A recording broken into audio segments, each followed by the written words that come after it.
Hello friends, ബൊഗെയിൻവില്ല paradise എന്ന എൻ്റെ YouTube ചാനലിലേക്ക് വീണ്ടും ഏവർക്കും സ്വാഗതം. ഇപ്പോൾ വീഡിയോസ് ഇട്ടിട്ട് കുറച്ച് ദിവസങ്ങളൊക്കെ ആയി. അത് വേറൊന്നും കൊണ്ടല്ല, ബൊഗെയിൻവില്ലയുടെ സീസണൊക്കെ ഏകദേശം കഴിഞ്ഞ് ഇനിയിപ്പം അടുത്ത സീസണിലേക്ക് ഇനി ഒരു 6 മാസത്തെ ഗ്യാപ്പ് ഇനിയുണ്ട്.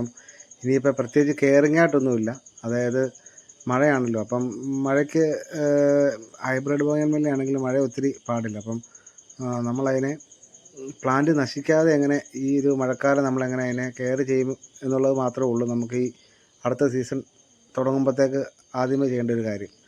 അതിനായിട്ട് ഞാനിപ്പോൾ ചെയ്യുന്ന കാര്യം എന്താണെന്ന് വെച്ചാൽ, നാടൻ ബൊഗെയിൻവില്ലയില്ല, അതെല്ലാം ഞാൻ ഡയറക്റ്റ് മഴയത്ത് തന്നെ വെച്ചിരിക്കുകയാണ്. അതല്ലാതെ ഹൈബ്രിഡ് ബൊഗെയിൻവില്ല എല്ലാം തന്നെ ഞാൻ പടുത കെട്ടി അല്ലെങ്കിൽ ചെറിയ ഷെയ്ഡ് ഉണ്ടെങ്കിൽ അവിടെയൊക്കെ ആയിട്ട് ഡയറക്റ്റ് ഒത്തിരി മഴ നനയാത്ത രീതിയിൽ ഞാനിപ്പം എടുത്തു വച്ചിരിക്കുകയാണ്.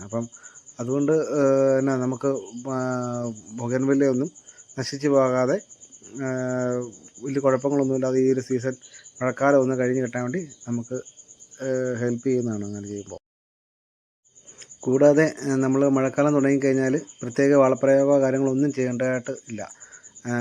വെള്ളമാണേലും നമ്മൾ ഷേഡിൽ വെക്കുകയാണെങ്കിൽ ചെറിയ എറിച്ചിലടിച്ച് നനയുന്നുണ്ടെങ്കിൽ വേറെ വെള്ളം എക്സ്ട്രാ ആയിട്ട് ഒഴിച്ചു കൊടുക്കുകയൊന്നും വേണ്ട. അതല്ലാതെ തീരെ വെള്ളം കിട്ടാത്ത ഏരിയയിൽ വെച്ചിരിക്കുന്നെങ്കിൽ നമ്മൾ ഏകദേശം ചെടി വാടുന്നു എന്ന് തോന്നുന്ന സമയങ്ങളിൽ മാത്രം അല്പം വെള്ളം ഒഴിച്ചു കൊടുത്താൽ മതി. അത് ഒന്നും വേണ്ട, 2-3 ദിവസം കൂടുമ്പോൾ മാത്രം അങ്ങനെ ചെയ്താൽ മതി. അല്ലാതെ നമ്മൾ പ്രത്യേകിച്ച് ഒന്നും ചെയ്യേണ്ട കാര്യമില്ല. പിന്നെ എനിക്ക് ഒരു കാര്യം പറയാനുള്ളത്, നമ്മുടെ ഹൈബ്രിഡ് ബൊഗെയിൻവില്ലയുടെ കമ്പുകൾ നട്ടുപിടിപ്പിച്ച് എടുക്കുക എന്ന് പറഞ്ഞാൽ കുറച്ച് പ്രയാസമുള്ള കാര്യമാണ്. അതുമാത്രമല്ല, നമ്മൾ ഈ ബൊഗെയിൻവില്ലയൊക്കെ മഴയത്താണ് വെക്കുന്നെങ്കിൽ 2-3 ദിവസത്തെ തുടർച്ചയായിട്ടുള്ള മഴയിൽ ഇതിൻ്റെ ഇലയെല്ലാം കൊഴിഞ്ഞ് തണ്ട് മാത്രമായിട്ട് ഇങ്ങനെ നിൽക്കും. എന്നാൽ നമ്മൾ ഈ ബൊഗെയിൻവില്ലയൊക്കെ തന്നെ നമ്മൾ ഷെയ്ഡിലോ അല്ലെങ്കിൽ ഒത്തിരി മഴ ലഭിക്കാത്തിടത്തോ ഒക്കെ ആണെങ്കിൽ അത് കഴിഞ്ഞ് നമ്മൾ ഫ്ലവറിങ് സീസണിൻ്റെ സമയത്ത് നമുക്കുണ്ടായിരുന്ന കമ്പുകളൊക്കെ തന്നെ ഒന്നുകൂടെ ഒന്ന് വലിപ്പം വെച്ച് വളർന്ന് കിട്ടും. അപ്പോൾ ഇല കൊഴിഞ്ഞു പോയാൽ വളരത്തില്ല, അത് പിന്നെ അതങ്ങനെ തന്നെ നിൽക്കത്തുള്ളൂ കമ്പായിട്ട്. അഥവാ മഴ കുറയുമ്പോൾ പുതിയ ഇലകൾ മാത്രമേ വരത്തുള്ളൂ. അതായത് കമ്പിന് ഒത്തിരി വലുപ്പം മുന്നോട്ട് വെക്കത്തില്ല. നേരെ മറിച്ച് മഴ കൊള്ളാതെ ഈ മഴ കൊള്ളാത്ത ഷെയ്ഡിൽ വെക്കുന്ന ആണെങ്കിൽ നമുക്ക് കഴിഞ്ഞ സീസണിൽ ഫ്ലവറിങ് വന്ന ആ കമ്പുകളും അതെല്ലാം തന്നെ കുറച്ചുകൂടെ ഒന്ന് വലിപ്പം വെക്കുമ്പോൾ നമുക്ക് കൂടുതൽ കമ്പുകൾ, നല്ല മൂത്ത കമ്പുകളും കൂടുതൽ കമ്പുകളും നമുക്ക് കിളിർപ്പിച്ചെടുക്കാനായിട്ട് കിട്ടും. അതായത് നമുക്ക് 10 കമ്പ് വെച്ചാൽ ചിലപ്പം അതിനകത്ത് 5-6 ഒക്കെ ചിലപ്പോൾ കിളുത്ത് കിട്ടിയാലേ ഉള്ളൂ. കാരണം അതുപോലെ കിളുത്ത് കിട്ടാൻ പ്രയാസമാണ്. ഈ നിൽക്കുന്നതെല്ലാം തന്നെ നാടൻ ബൊഗെയിൻവില്ലകളാണ്. ഇതൊക്കെ തന്നെ മഴയത്ത് ഡയറക്റ്റ് നിൽക്കുന്നതുകൊണ്ട് ഇലയെല്ലാം കൊഴിഞ്ഞ് കമ്പ് മാത്രമായിട്ട് നിൽക്കുകയാണ്. അപ്പോൾ ഇടയ്ക്ക് കുറച്ച് ദിവസം വെയിൽ കിട്ടിയപ്പോൾ വീണ്ടും ഇല മാത്രമേ കളർത്തുള്ളൂ, പുതിയ തണ്ടുകളൊന്നും തന്നെ ഉണ്ടായിട്ടില്ല. ഈ കാണുന്ന ബൊഗെയിൻവില്ല എല്ലാം തന്നെ ഡയറക്റ്റ് മഴയത്ത് വെക്കാതെ ഷെയ്ഡിൽ വെച്ചുകൊണ്ട്, അതായത് കഴിഞ്ഞ സീസണിൽ ഫ്ലവറിങ് കിട്ടിയ കമ്പുകളൊക്കെ തന്നെ ഇപ്പം നല്ല രീതിയിൽ വലിപ്പം വെച്ച് നല്ല രീതിയിൽ മൂത്ത കമ്പുകൾ നമുക്കുണ്ടായിട്ടുണ്ട്. അത് വെയിലത്ത് നിന്ന് മാറി മഴയിലോട്ട് വന്നപ്പോൾ നമ്മളത് എന്നാ പറയണ്ടേ, മഴ കൊള്ളിക്കാതെ ഷെയ്ഡിൽ തന്നെ വെച്ചു. അപ്പോൾ അതുകൊണ്ട് മഴ കൊള്ളാത്തതുകൊണ്ട് ഇലയൊന്നും കൊഴിഞ്ഞിട്ടുമില്ല.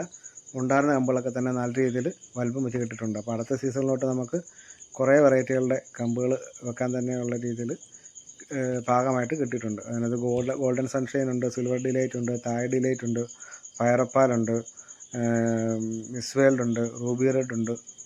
അങ്ങനെ കുറേ വെറൈറ്റികൾ എനിക്കിപ്പോൾ കമ്പുകൾ നല്ല രീതിയിൽ വലിപ്പം വെച്ച് മൂത്ത കമ്പുകൾ എനിക്ക് കിട്ടിയിട്ടുണ്ട്. അത് മഴയത്ത് വെക്കുകയാണെങ്കിൽ ഈ കമ്പുകളൊക്കെ തന്നെ ഇത്ര മൂത്ത് കിട്ടത്തില്ലായിരുന്നു. കാരണം വെച്ചാൽ ഇതിൻ്റെ ഇലയെല്ലാം കൊഴിഞ്ഞ് ഇതിങ്ങനെ ഉള്ള കമ്പുകൾ അങ്ങനെ തന്നെ നിൽക്കത്തേ ഉള്ളായിരുന്നു. അപ്പോൾ അതുകൊണ്ട് ഷെയ്ഡിൽ വെച്ചുകൊണ്ടാണ് എനിക്ക് ഇങ്ങനെ കമ്പുകളൊക്കെ കിട്ടിയത്.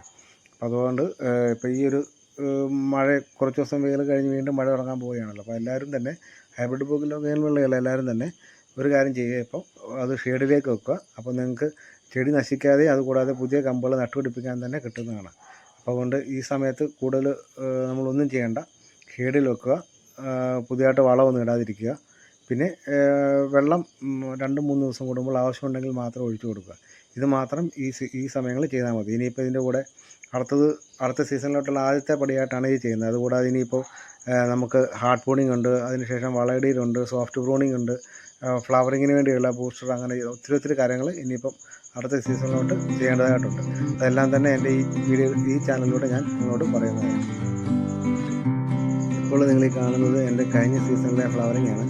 ഞാനത് എൻ്റെ 1-2 വീഡിയോസിൽ ഇതിന് മുമ്പ് കാണിച്ചിട്ടുള്ളതാണ്. എന്നാലും എനിക്ക് വീണ്ടും കാണിക്കുമ്പോൾ ഇത് വല്ലാത്ത സന്തോഷമാണ്. കാരണം എനിക്ക് അതുപോലെ നല്ല രീതിയിൽ ഫ്ലവറിങ് കിട്ടിയായിരുന്നു. അപ്പോൾ ഞാൻ ചാനൽ തുടങ്ങിയപ്പോൾ കുറച്ച് ലേറ്റായിപ്പോയി. ഫ്ലവറിങ് സ്റ്റേജിലാണ് ഞാൻ ചാനൽ തുടങ്ങിയത്. അപ്പോൾ എനിക്ക് അതിൻ്റെ ബാക്കിയുള്ള പ്രൂണിങ്ങും അതിൻ്റെ വളരും അങ്ങനെയുള്ള കാര്യങ്ങളൊന്നും പറയാൻ പറ്റിയിട്ടില്ല. അപ്പോൾ ഈ സീസണിൽ തുടക്കം തൊട്ടുള്ള എല്ലാ കാര്യങ്ങളും ഞാൻ ഈ ചാനലിലൂടെ നിങ്ങളോട് പറയുന്നതാണ്.